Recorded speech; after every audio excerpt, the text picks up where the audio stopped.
Hello everyone. इस video में हम पढ़ेंगे एक्सरसाइज 1.2 का इंट्रोडक्शन। Hello everyone. तो थ्योरम 1.2 क्या बोल रहा है कि let p be a prime number wherein p divides a square then p also divides a where a is a positive integer। तो इस वाले थ्योरम को हम एक छोटा सा एग्जांपल लेकर अंडरस्टैंड करेंगे। मान लेते हैं कि a की वैल्यू 9 है और p की वैल्यू 3 है। तो यहाँ पर ये क्या बोल रहा है कि हम a को p से डिवाइड कर सकते हैं। तो a की वैल्यू मैंने 9 लिया है और p की वैल्यू 3 है, तो ऑफ कोर्स हम इसको डिवाइड कर सकते हैं। ओके, हम इसको डिवाइड कर सकते हैं। तो अगर हम p से a को डिवाइड कर सकते हैं तो फिर अगर a का स्क्वायर करेंगे तो भी हम वही सेम p से इसको डिवाइड कर सकते हैं। तो अभी 9 लिया था मैंने p की वैल्यू, तो अगर 9 का स्क्वायर कर देंगे तो ये क्या हो जाएगा, 9 इंटू 9 ये हो जाएगा 81। तो हम देखते हैं कि हम वही सेम p से 81 को डिवाइड कर सकते हैं क्या। 3 1 जा 3, 3 2 जा 6, 2 बच गए, 3 7 जा 21। ऑफ कोर्स हम ए स्क्वायर को भी वही सेम पी से हम डिवाइड कर सकते हैं। तो वही ये थ्योरम यहाँ पर बोल रहा है। ओके, ये हो गया अंडरस्टैंडिंग की बात। अभी हम उसको कैसे लिख सकते हैं, ओके, वो हम देखते हैं। प्रूफ, तो हम यहाँ पे बोलते हैं कि let A B equal to, तो ए के फैक्टर्स हम लिख रहे हैं कि कुछ भी हो सकते हैं डिपेंडिंग अपॉन कि आप कौन सा नंबर ले रहे हो ए के जगह पर, तो उसके ये फैक्टर्स हो जाएंगे। और जब आप कोई भी नंबर का स्क्वायर कर दोगे यानी कि a इंटू ए कर दोगे तो फिर क्या हो जाएंगे, वही सेम फैक्टर्स रिपीट होने वाले हैं, वही सेम फैक्टर्स रिपीट हो जाएंगे। तो ये क्या हो जाएगा, p1 p2 ऐसे करते करते pn, और यही सेम फैक्टर्स क्या हो जाएंगे, वापस यहाँ पर मल्टीप्लाई हो जाएंगे, है ना। तो वही हम यहाँ पर लिखकर बता रहे हैं। तो इसका अगर हम ए स्क्वायर करते हैं तो हम इसको और ऐसे भी तरीके से लिख सकते हैं। अभी दो बार आने वाले हैं हर एक फैक्टर, तो हम p1 का स्क्वायर, फिर p2 का स्क्वायर, और ऐसे सभी फैक्टरों का स्क्वायर ही तो आ जाएगा। जब हम अगर हम अगर ए में ये सारे फैक्टर्स है तो जब ए स्क्वायर करेंगे तो यही सभी फैक्टर्स जो है ये क्या हो जाएंगे, दो बार आ जाएंगे, दो बार आ जाएंगे। तो वही यही ये थ्योरम बोल रहा है कि अगर आप कोई एक नंबर को किसी एक नंबर से डिवाइड कर सकते हो तो वही सेम नंबर से आप जब इस नंबर का स्क्वायर कर दोगे तो आप यही सेम नंबर से इसके स्क्वायर वाले नंबर को भी यानी कि 81 को भी आप डिवाइड कर सकते हो, जो हमने ऊपर देख लिया है ऑलरेडी। तो यही हम इस थ्योरम से अंडरस्टैंड करते हैं। अब इसको अच्छे से समझ लेना आप कि यही सेम थ्योरम जो है वो नेक्स्ट थ्योरम में भी यूज होने वाला है। अभी नेक्स्ट थ्योरम के लिए चलते हैं नेक्स्ट पेज पे। तो अभी नेक्स्ट थ्योरम है थ्योरम 1.3। यहाँ पे ये थ्योरम बोल रहा है कि रूट टू जो है वो इरेशनल है। So we have to prove that root two is a irrational number. Okay, so we'll do that here, so we'll see proof। so हम ऐसे स्टार्ट करते हैं, लेट अस एज्यूम, हमें इस थ्योरम को कॉन्ट्राडिक्शन मेथड से solve करना है। यानी कि हम पहले कुछ तो एक चीज मान के चलेंगे और फिर आगे बोलेंगे कि नहीं नहीं ऐसे नहीं हो सकता, इसलिए वो फिर वैसे है। ठीक है, तो इस तरीके से कॉन्ट्राडिक्शन मेथड यूज करेंगे, अभी आपको समझ में आ जाएगा आगे। So let us assume on the contrary that root 2 is a rational number. Okay, तो हम कॉन्ट्राडिक्शन मेथड यूज करने वाले हैं। हमें प्रूव करना है कि रूट टू क्या है, इरेशनल नंबर है करके, लेकिन हम स्टार्टिंग में मान के चलेंगे कि रूट टू इज रैशनल। फिर बीच में प्रूव करते करते हमें समझ में आ जाएगा कि ये रैशनल के प्रॉपर्टीज को सेटिस्फाई नहीं कर रहा है, तो इसीलिए फिर हम बोलेंगे कि नहीं नहीं ये रैशनल नहीं है और क्या है फिर इरेशनल है करके। तो वही हम करने वाले हैं, ठीक है। तो अभी जब हम स्टार्टिंग को मान रहे हैं कि रूट टू इज रैशनल करके हम बोल के चल रहे हैं, तब हम फिर रूट टू को पी बाई क्यू के फॉर्म में लिख सकते हैं। पी बाई क्यू बोलो, नहीं तो फिर ए अपॉन बी बोलो, एक ही बात है। बस अल्फाबेट्स आप कोई भी यूज कर सकते हो, टेक्स्ट बुक में ऐसा है इसलिए मैं भी ऐसे लिख देता हूँ, को कंफ्यूजन नहीं होगा फिर। तो हम यहाँ पे लिखते हैं कि ए एंड बी आर को प्राइम।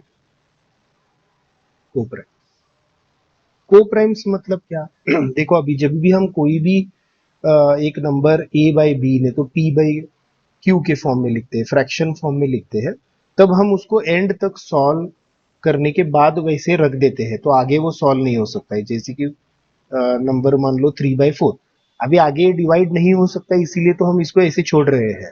तो अभी इन दोनों में कॉमन फैक्टर क्या है? सिर्फ वन है। दोनों में कॉमन क्या है? सिर्फ वन है और कुछ भी कॉमन नहीं है।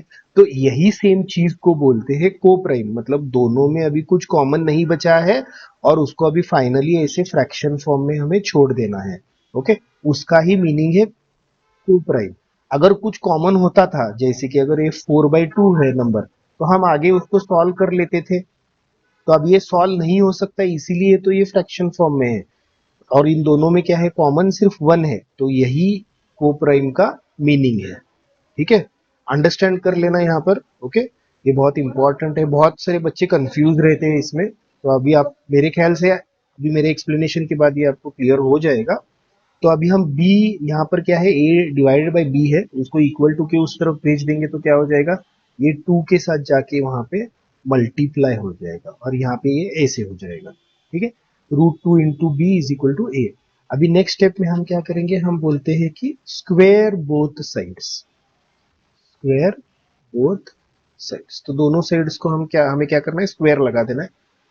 तो यहाँ पर रूट टू बी का स्क्वायर कर देंगे और ए का भी स्क्वायर कर देंगे। तो यहाँ पर रूट टू का स्क्वायर करने के बाद टू रूट से बाहर आ जाएगा और ये बी स्क्वायर हो जाएगा और ये हो जाएगा ए स्क्वायर।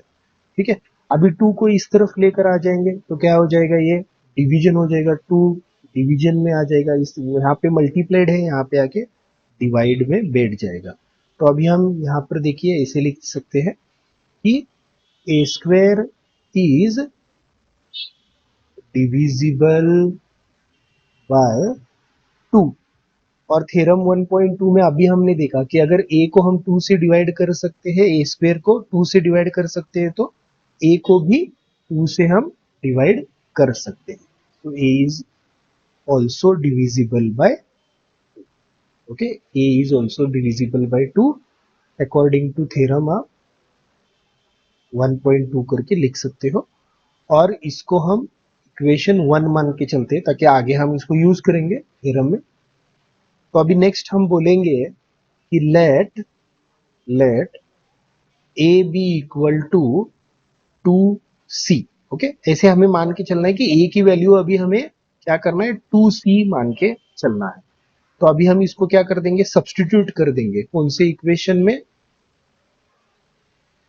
ये वाले equation, 2b² is equal to A square. यहाँ पे हम इसको सब्सटीट्यूट कर देंगे। ठीक है, तो अभी हम यहाँ पर इसको कंटिन्यू करते हैं। तो हम यहाँ पे सब्सटीट्यूट कर देंगे अभी। तो substitute a is equal to 2c। तो अभी 2b² और a स्क्वायर के जगह पर ले लेंगे हम 2c, और ए स्क्वायर था, अभी सिर्फ ए की वैल्यू हम 2c मान के चल रहे हैं।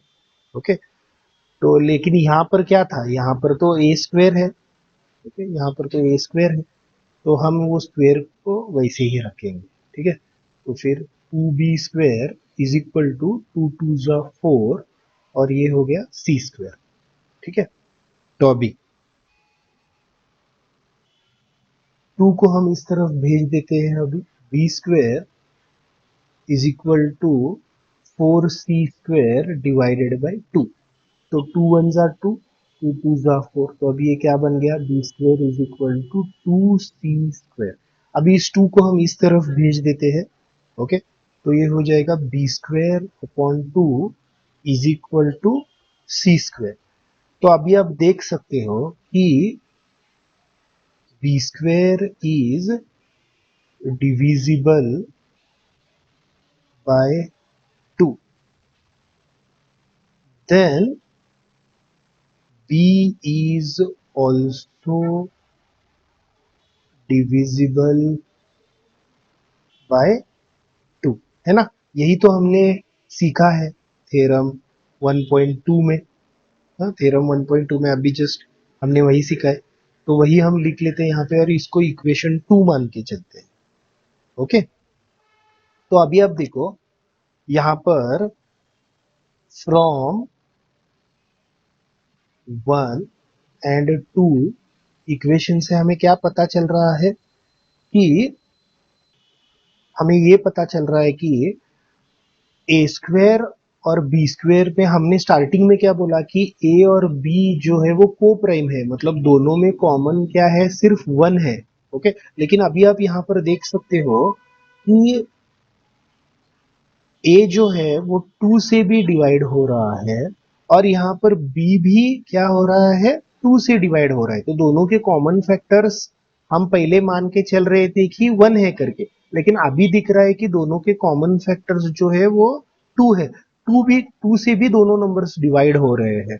तो हमारा तो अजम्पशन जो हमने किया था ये कि √2 रैशनल है करके, वो तो अभी रॉन्ग होते हुए दिख रहा है, क्योंकि हमारा जो कॉन्ट्राडिक्शन अभी कॉन्ट्राडिक्शन अराइज हो रहा है यहाँ पे, है ना। हम को प्राइम मान के चल रहे थे, लेकिन अभी तो क्या हो रहा है, 2 भी आ रहा है एज अ कॉमन फैक्टर दोनों में। तो इस कॉन्ट्राडिक्शन की वजह से √2 जो है वो रैशनल नंबर नहीं है, इरेशनल नंबर है करके प्रूव हो जाता है। अभी हम उसको कैसे लिखेंगे कि from from 1 and 2 a and b have common factor as 2. So this contradiction